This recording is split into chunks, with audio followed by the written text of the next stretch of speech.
How to view system requirements on your Windows 10 11.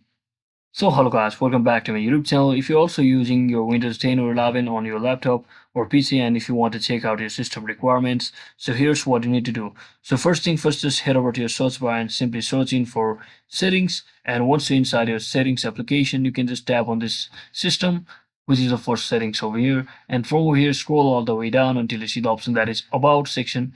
So under this about section, you should be able to see all of your device specifications, such as your device name, processor, installed RAM, your graphics card available on your PC or laptop, and your product ID, device ID, such as that, and your system type, whether it is 64-bit operating system or 32-bit.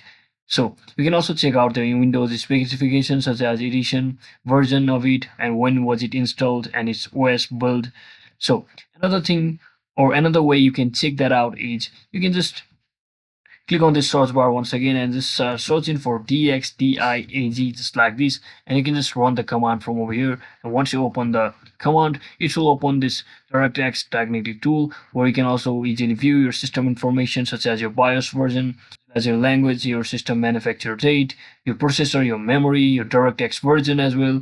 So you can also check out a display section to view your shared memory or total RAM memory, display memory, that is VRAM. So that's it for today, guys. Thanks for watching. I hope this video was informational. If it was, don't forget to like and subscribe to the channel. See you on the next one.